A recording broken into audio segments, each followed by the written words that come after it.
o decreto do prefeito Edinho Silva, um decreto necessário, mas tem aí algumas dúvidas que nós precisamos, obviamente, colocar aí um ponto e um esclarecimento em cima dessas dúvidas. Então, eu gostaria de perguntar aí à nossa produção se já é possível o primeiro contato, que eu quero conversar primeiramente com o autor do decreto, prefeito Edinho Silva, que junto com a sua equipe acabou, juntamente com a sua equipe, formatando esse decreto. Tá certo, Fernando? Porque me parece, né, Chico e Fernando, que existem aí muitas dúvidas realmente em cima desse decreto, né? Tem muitas perguntas a serem respondidas e quem sabe o prefeito ele possa já, daqui a pouquinho também junto com o comandante João Alberto, nos esclarecermos todos os empresários, todos os trabalhadores aqui na cidade. Para você, Chico, para você, Fernando, tem muitas dúvidas ou vocês estão cientes daquilo que o decreto acabou, logicamente, afirmando ou decretando? Por favor, com vocês aí. Madalena, dúvidas sim, principalmente por parte do setor empresarial e, claro, também da população de um modo geral, porque o artigo 7º do decreto, ele trata sobre o controle de circulação de pessoas, veículos automotores, e algumas pessoas ficaram na dúvida em relação a isso. Quem pode, quem não pode. É claro que o decreto fala das atividades essenciais, quem está indo, por exemplo, exercer essas atividades tem essa permissão, ou quem está indo, por exemplo, comprar no supermercado que pertence a uma atividade essencial. Essa pessoa vai poder sim circular, mas como que vai ser feita essa fiscalização? Num primeiro momento já vai ter a punição, já vai ser aplicada a multa ou não. Mas o prefeito Edinho Silva já está em contato com o nosso programa, já está nos ouvindo, Madalena, e pode trazer mais esclarecimentos. Ô, prefeito, obrigado, viu, por atender logo no começo do programa, nossa equipe, né?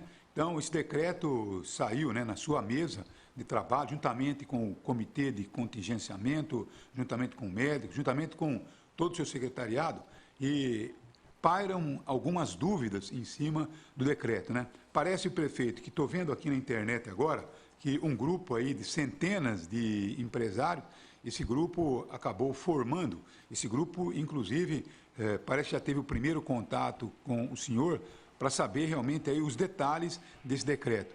Edinho, você teria, num primeiro momento, a dizer alguma coisa para depois, então, começar a sanar a nossa dúvida e a dúvida de todos aqueles que estão aí nos acompanhando, né? São milhares de pessoas que nos acompanham pela Morada FM. Obrigado a você que está aí nas nossas plataformas, viu? Nosso YouTube, nosso Facebook, nosso aplicativo com milhares de pessoas.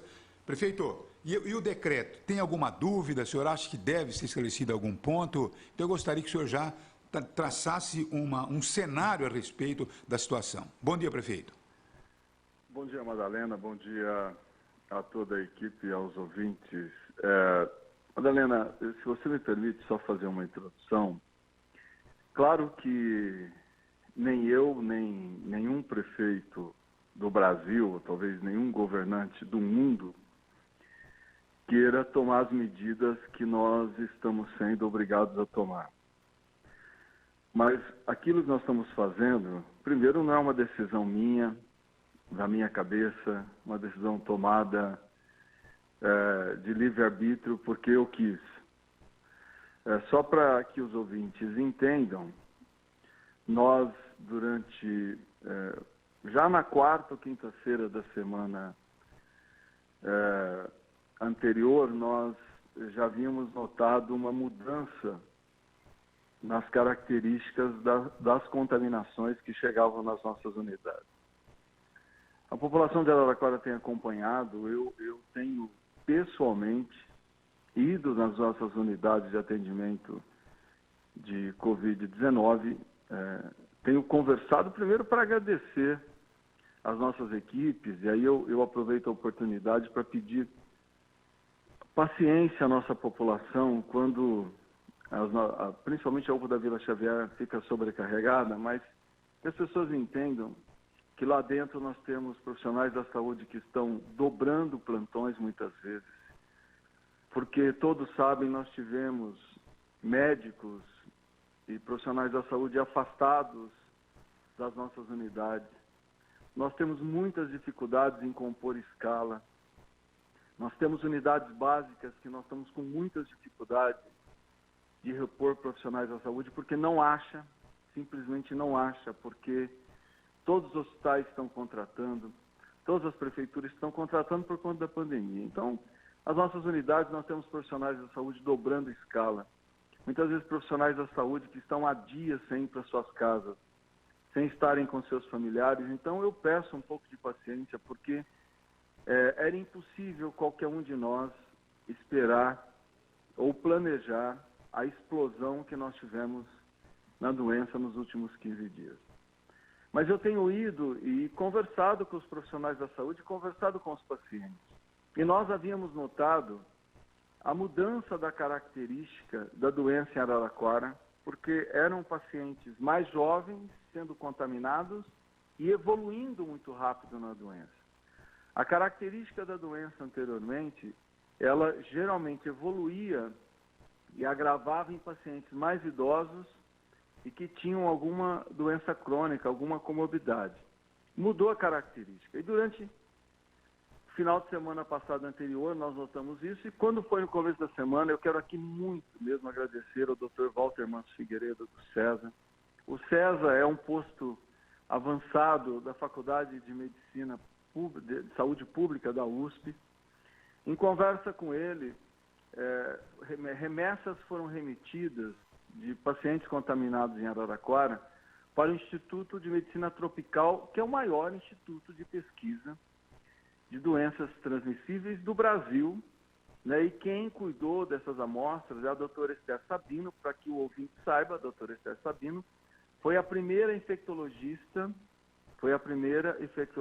a sequenciar geneticamente o coronavírus no Brasil. Então, nós estávamos pedindo socorro para a maior infectologista do Brasil, para que ela nos dissesse o que estava acontecendo em Araraquara. E eu agradeço muito a nossa equipe de saúde, liderada pela Helena Naim, pela doutora Lúcia Ortiz, porque se nós não tivéssemos profissionais com essa sensibilidade, com esse compromisso de saúde pública, talvez nós não tivéssemos feito o diagnóstico que a Araraquara está fazendo. E quero te dizer que, na minha opinião, o Estado de São Paulo todo vai fazer, porque não é possível que o que está acontecendo em Araraquara só está acontecendo aqui. Já está acontecendo em outras regiões do Estado, como aconteceu em outras regiões do Brasil. Das 16 amostras que nós remetemos ao Instituto de Medicina Tropical da USP, da Universidade de São Paulo, 9 amostras vieram com a nova cepa, com a mutação do vírus chamada mutação de Manaus, e 3 amostras vieram da mutação do Reino Unido. Já orientados pela doutora Esther Sabino, pelo Dr. Walter Manso Figueiredo, pelos profissionais de saúde da Secretaria Municipal de Saúde de Araraquara e por todos os profissionais do Comitê Científico de Araraquara, todos os médicos que nós consultamos tinham a mesma posição. Tem que mudar o patamar do isolamento, porque só tem uma forma de evitar que esse vírus continue contaminando a população de Araraquara como ele está contaminando. Prefeito, só um segundinho, Sim. né? Você vai falar do patamar, né, que nós temos que atingir e tal. Agora, ontem eu colhi informações de que os pacientes que foram contaminados com essa nova cepa, tanto da Inglaterra como de Manaus, essas pessoas não tiveram, por exemplo, contato com ninguém da Inglaterra, né?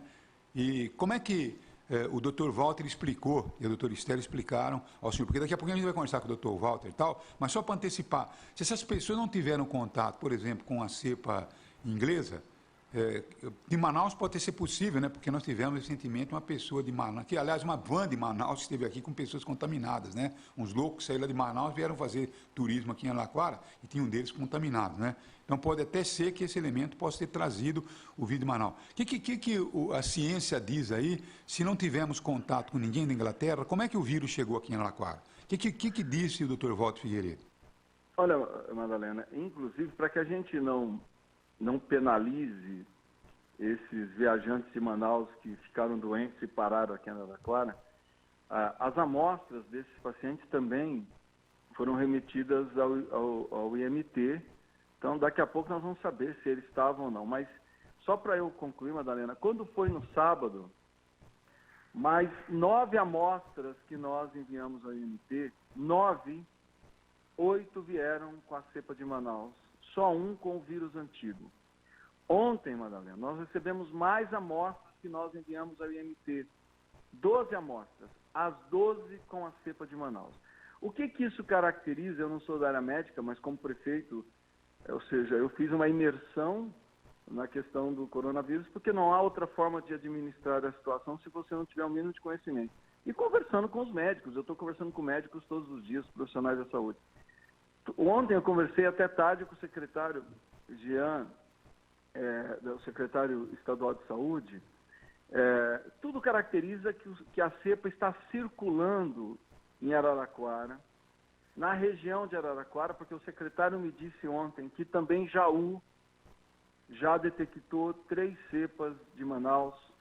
Ou seja, o secretário, então, ontem eu conversando com o secretário estadual de saúde, conversando com o secretário Marcos Vignoli, eu conversei o final de semana inteiro com o Dr. Dimas Covas, que é o presidente do Butantan. O Estado de São Paulo vai ter que fazer aquilo que a Araraquara está fazendo, de remeter amostras para o IMT, nós vamos ter que fazer. E ontem já foi diagnosticado uma cepa também na capital de São Paulo. Claro que a mutação do vírus já está circulando por todo o estado de São Paulo, essa é a minha avaliação. Em algumas regiões a contaminação ocorreu de forma mais intensa, em outras vão ocorrer. Mas é uma situação gravíssima, Madalena, ela é gravíssima, porque tudo indica que essa nova cepa, ela é muito mais agressiva do que o vírus anterior, porque ela leva a evolução da doença muito rápido, por isso que nós estamos aumentando tanto o número de óbitos, e ela tem uma facilidade maior de contaminação. Ou seja, a ciência está pesquisando, a doutora Esther Sabino é a primeira cientista brasileira a fazer o sequenciamento genético da cepa de Manaus e das demais cepas. Daqui a pouco nós vamos saber por que esse vírus é tão agressivo, mas ele é agressivo. Agora, um gestor responsável, ou gestores responsáveis, ou autoridades responsáveis, Madalena, eu não posso esperar a ciência me dizer o que está acontecendo. Eu tenho que tentar evitar a contaminação para salvar vidas. Nós, ao contrário, eu faço aqui um apelo, Madalena, vou fazer um apelo mais uma vez, pela sua audiência, pela credibilidade do seu programa. Vamos parar de disputa política num momento como esse. Vamos parar de criar fake news, vamos parar de propagar mentira. Não é hora. Nós estamos numa guerra, literalmente numa guerra. Uma guerra que nós estamos caminhando para 200 vidas ceifadas em Araraquara. Nós estamos caminhando, daqui a pouco nós vamos bater a 300 mil mortes no Brasil. Nenhuma guerra que o país tenha se envolvido tenha gerado tantas baixas e tenha levado tantas vidas. Não é hora, nós estamos numa guerra, a gente tem que ter unidade. A cidade tem que se unir em torno de um objetivo. Nós temos que sair desse momento. A cidade tem que sair desse momento. Nós vamos sair desse momento se nós estivermos unidos. Eu não consigo entender como que alguém pode ficar divulgando fake news, como que alguém pode politizar um momento como esse. As pessoas estão morrendo. E eu quero aqui, desculpa o desabafo, daqui a pouco eu entro nas dúvidas levantadas pelo programa. Eu tenho andado nas unidades, Madalena, essa doença tem que nos fazer repensar os nossos conceitos de vida. A gente paga tributo pela água, a gente paga tributo pela utilização do solo urbano, a gente paga tributo para andar nas rodovias. Eu nunca vi ninguém pagar tributo pelo oxigênio. E as pessoas estão morrendo com o bem gratuito que nós temos e o bem mais vital que nós temos, que é o oxigênio.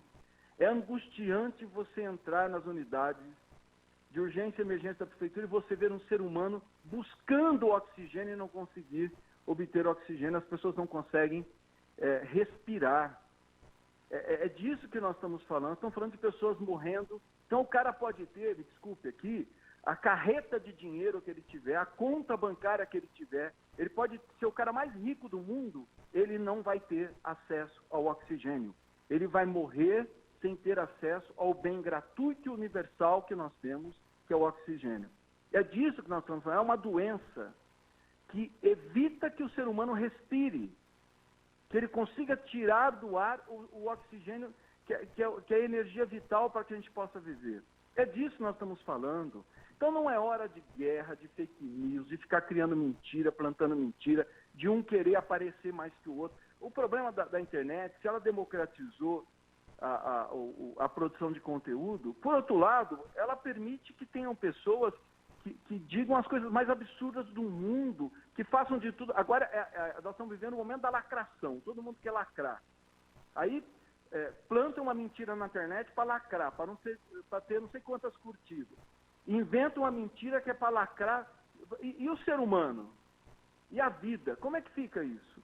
Então, é um momento difícil. Eu não queria estar endurecendo em momento de distanciamento, porque eu sei quem vai pagar o preço é a prefeitura, vai cair a arrecadação, eu vou ter que fazer cortes na prefeitura, eu não vou ter dinheiro para muitas vezes manter a cidade limpa do jeito que eu queria, para fazer tantos recaps que eu queria, porque a primeira que vai sentir é a prefeitura, porque quando você desacelera a economia, você derruba a arrecadação. Então, agora, o que eu queria que alguém que está me ouvindo se colocasse no meu lugar. Eu vou deixar as pessoas continuarem morrendo na cidade, a UPA entupida de gente. Nós estamos transportando, esse final de semana que passou, na sexta-feira, nós mandamos paciente para Osasco. Nós internamos pacientes na Brasilândia, em São Paulo. Porque no sábado eu conversei com o Dr. Emerson, diretor da Unimed, 66 pacientes internados no Hospital de São Paulo por conta do Covid, não tem mais leito, não tem mais margem de manobra. Nós vamos levar ao colapso do sistema de saúde se nós não tomarmos medidas nesse momento. E as medidas só tem uma forma de você evitar a contaminação. É o distanciamento. É as pessoas não estarem juntas, passando o vírus de uma para outra. Não tem outra forma. A ciência não inventou outra forma de evitar a contaminação. É o distanciamento. As pessoas não podem estar aglutinadas, aglomeradas, porque se elas estiverem perto e conversando sem máscara, elas vão transmitir o vírus. Eu conversei com o Dr. Flávio Arbeck, se ele me permite usar o nome dele aqui, que é um dos maiores conhecedores do Covid-19 em Araraquara. Ele disse assim, Edinho, o problema é que esse boom de contaminação que nós estamos tendo hoje é uma fotografia que nós vamos sentir o efeito dela no passado. Porque se nós detectamos um boom de contaminação, esse paciente vai se agravar daqui 7, 10 dias. Então, o colapso dos nossos leitos não será agora, será daqui 7, 10 dias, que é quando o paciente agrava. Se nós conseguirmos provocar isolamento social em Araraquara hoje, nós vamos sentir os benefícios dessas medidas em março. Ou seja, nós estamos sempre correndo atrás do passado. Mas é necessário que as medidas sejam tomadas. Nós soltamos um decreto que é para sinalizar para a cidade a gravidade que nós estamos vivendo. O decreto tem falhas, claro que tem. O decreto não é perfeito. Ele tem que ser ajustado. E não é hora também agora da gente ficar analisando a perfeição jurídica desse artigo, daquele artigo. A prefeitura tomou uma medida de alerta na cidade. O decreto é uma medida de alerta. A partir de agora, nós vamos ajustando o decreto, de forma a dialogar com os setores empresariais, a dialogar com todos os setores econômicos, mas nós precisamos dizer para a cidade, é grave, o momento é grave. Se você não precisa sair de casa, não saia. Se você não precisa pegar seu carro para ficar andando pela cidade, não pegue. Se você pode desenvolver as suas atividades profissionais em casa, desenvolva. Se você é obrigado a sair de casa, saia, mas sabendo que tem mutações do vírus, que tem um potencial de letalidade muito maior do que a versão original do vírus. É isso que nós estamos falando. Então, tem vários ajustes para serem feitos. Nós vamos fazer, dialogando, conversando, como tem sido a postura da prefeitura desde o início. Mas o que eu digo hoje para o povo de Araraquara, se você pode ficar em casa, fique. Não saia, porque é grave, a situação é gravíssima. Foram detectadas as cepas na sexta-feira, confirmadas no sábado e reafirmadas no domingo. Não há mais dúvida. Não há mais dúvida. As mutações do vírus, elas estão circulando pela cidade de Araraquara e só há uma forma de nós evitarmos que o povo de Araraquara adoeça como está adoecendo e vá a óbito. As pessoas, eu duvido que não tenha em Araraquara alguém que não conheça alguém que morreu de Covid já. ou que tenha saído da doença com sequelas, com dificuldade de recuperação. Essa é a realidade. Então não há como negar a realidade. Vamos todos nós unidos. Araraquara tem que se unir nesse momento. Se nós estivermos unidos e com consciência cidadã, com preocupação com o próximo, se nós tivermos a capacidade de nos colocarmos no lugar do outro, sabemos que às vezes o outro não tem a mesma capacidade de resistência ao vírus que nós. Se nós fizermos esse exercício humano, certamente daqui 15 dias a doença vai estar em declínio. Nós poderemos estar retomando as nossas atividades, mas retomando, tendo salvado vidas, que é o mais importante nesse momento.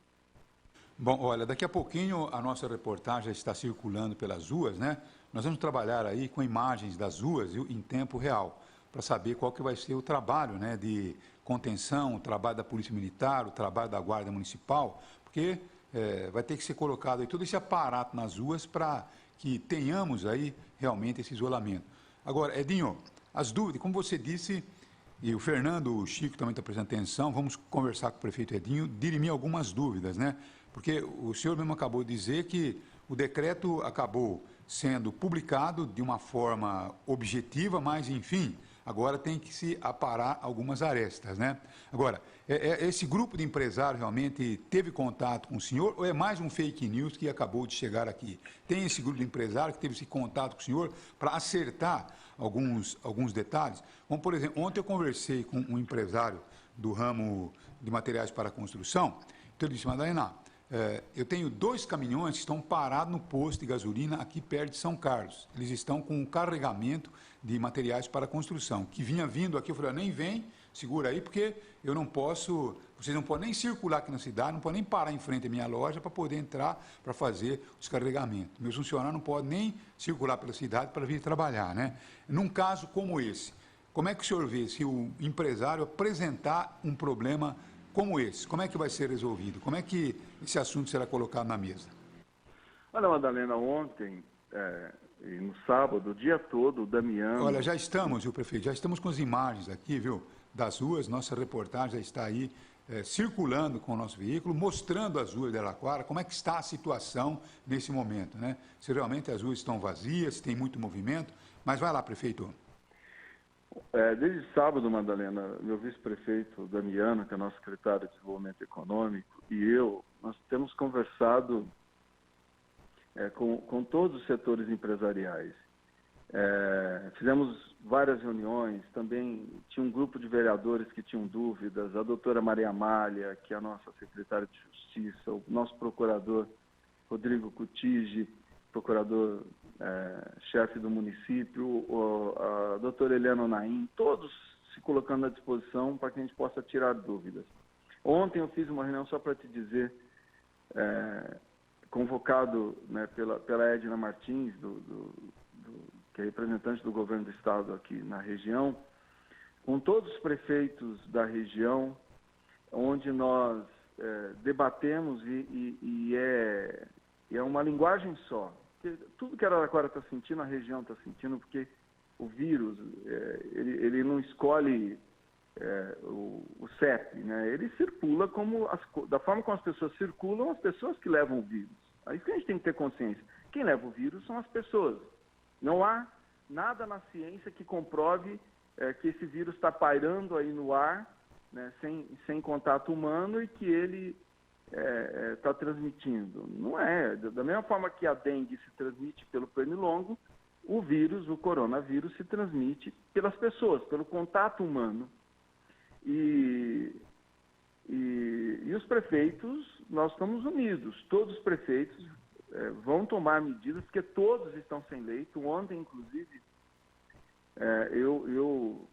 domingo, final do dia, eu correndo atrás para ajudar em internação de pacientes da nossa região, madame. Porque não me interessa que eu sou prefeito de Araraquara, eu fico imaginando que é uma família com um paciente numa cidade que você não tem leito de UTI e a pessoa caminhando para uma situação de morte. Não tem jeito, a gente tem que ter união. E eu peguei telefone, comecei a ligar para ajudar na internação. Então, essa é a situação regional. Então, os prefeitos, nós estamos unidos, todos eles, para que a gente possa aumentar o distanciamento social e no desafio imenso que nós temos de gerar novos leitos, porque se nós não gerarmos novos leitos, nós não vamos conseguir cuidar de toda a população que está ficando doente. E como disse o Dr. Flávio Arbex, a fotografia de hoje, nós vamos sentir o reflexo dela daqui 7 dias, 10 dias. Prefeito, segura... Mas, enfim, né? Prefeito, segura só um minutinho, né? Não vai sair daí não, né? Porque tá bom, o papo com o senhor é importante. Mas é que a nossa reportagem está nas ruas, né? Eu coloquei 2 repórteres hoje na rua, 2 grandes companheiros nossos, o companheiro Ari Campos e o Marcelo Bonholi, que, aliás, ontem o Marcelo fez um trabalho fantástico para derrubar a ação vamos assim dizer, de um insano que acabou com sua moto parando na frente das UPAs, na frente do hospital de campanha, dizendo que era tudo mentira, que estava tudo vazio, quer dizer, levando pânico à população, vamos assim dizer, levando realmente dúvida à população. Então, o nosso repórter precisou ontem de tanta coisa que circular na rede, entrar no hospital, mostrar todos os leitos ocupados, as UTIs ocupadas, para derrubar a ação de um imbecil, de um negacionista, esse moleque é louco, hein? Esse moleque não é a primeira vez que ele apronta isso, esse moleque tem problemas e a família deve, logicamente, entrar em ação, porque não pode uma pessoa como essa trazer pela internet tantos problemas, né? Olha, nosso companheiro, o Marcelo Bonholi e o companheiro Ari Campos, estão pelas ruas aí, estamos vendo as imagens da cidade, né? Como é que vocês estão vendo, hein? Movimento normal pela cidade, polícia fazendo aí o trabalho de... logicamente, observando pessoas que estão tendo que circular mesmo. O que vocês estão vendo aí pelas ruas? Pois não, Ari e nosso companheiro Marcelo Bonholi, pois não. Madalena, nesse momento nós estamos passando aqui pela Praça Santa Cruz, tem uma fila bem grande aqui de pessoas para fazer aquele teste rápido. É o único lugar que a gente encontrou uma movimentação bem grande de pessoas, não é isso, Ari? É isso aí, a cidade hoje parecendo um domingo, na verdade, né? Só postos de combustíveis, padarias, serviços essenciais, né? Hoje a gente tem a noção do que é um serviço essencial em Araraquara. O movimento é muito pequeno nas ruas, algumas pessoas saindo para ir trabalhar, em alguns locais que estão abertos, mas a concentração de pessoas está aqui no centro para fazer justamente o teste. Exatamente, então acho que deve ter mais ou menos umas 40, 50 pessoas por aqui, Madalena, em frente à Praça Santa Cruz, na Igreja Santa Cruz, né? Mas é o local que mais movimento tem mesmo nesse momento. Nós descemos aqui a Rua 3, desculpa, e realmente está zerado, tem veículos, bastante veículos passando pela rua. Na praça que nós passamos ali, do Parque Infantil, não havia pessoas andando pela praça, só tinha uma senhora atravessando, e essa era a situação. A gente está vendo aqui agora, o Jefferson está mostrando imagens do pessoal fazendo testes exatamente neste momento, mostrando, fazendo, né, a coleta de exames para mostrar quem está ou não. Daqueles que não estão com sintomas, né, porque quem tem sintomas devem procurar as unidades hospitalares que hoje estão abertas. Antigamente era somente a UPA da Vila Xavier, e o prefeito que está na linha pode explicar para a gente, Madalena, dessa situação da abertura das unidades até às 7 horas da noite, que vão atender para esses exames. Bom, é isso aí, prefeito. Estamos mostrando aqui as imagens ao vivo das ruas da cidade, com nossa equipe em movimento, né? E vai ser assim hoje o programa inteirinho, vamos assim dizer, em momento presente, a nossa equipe circulando aí pela cidade e mostrando a você qual é o clima e qual é o ambiente, né? Agora, prefeito, você estava dizendo aí a questão exatamente dos empresários, desse grupo, né, de empresários, para acertar algumas situações do próprio decreto, né? Esse encontro está realmente marcado, prefeito? Sim, Madalena, se tem uma reunião hoje marcada a esse respeito, eu não sei. Mas isso aí, eles sabem disso. Se chegar lá na prefeitura, eu sempre atendi, vou atender. O que nós fizemos o final de semana todo foi conversar, e vamos continuar conversando para que a gente ajuste o decreto. Ontem eu conversei muito com o pessoal da área da construção civil, conversei muito com os padres, com os pastores, com os contadores, com as pessoas que fazem serviços domésticos. Só para eu poder falar desses setores aí que mais estavam angustiados ontem.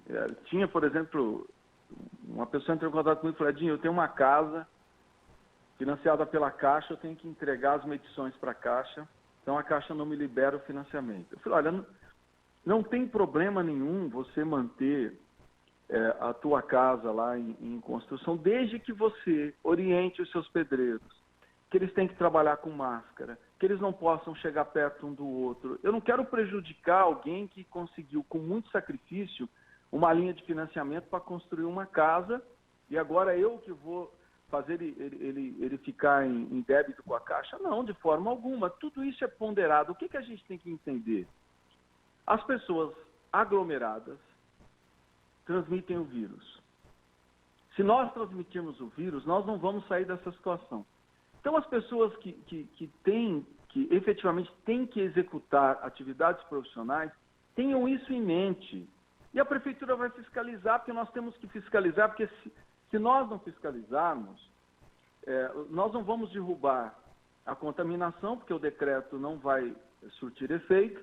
Consequentemente, as pessoas vão continuar adoecendo, morrendo, a gente tendo que transferir pacientes para fora de Araraquara. Então, o objetivo é esse. Olha, eu estou construindo, eu não posso parar a minha construção. Tá bom, você vai orientar os seus pedreiros, que eles têm que trabalhar de máscara, que eles não podem se aglomerar, que o vírus é letal. Eu vi, Madalena, evidentemente, eu não vou falar nome aqui, eu vi um rapaz de 37 anos, chegando na UPA da Vila.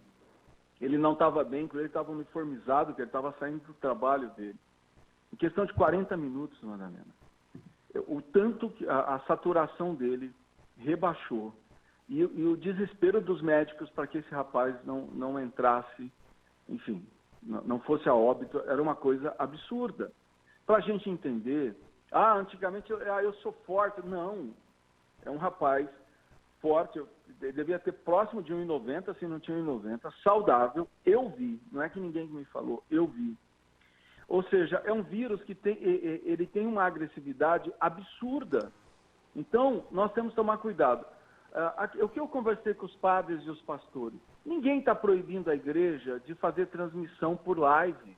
O decreto não proíbe isso. O que o decreto diz é o seguinte: não abra a sua igreja e para que lá dentro tenham pessoas aglomeradas, ainda mais em ambiente fechado, que as pessoas ficam próximas umas das outras. Mas a minha igreja é grande, eu faço distanciamento.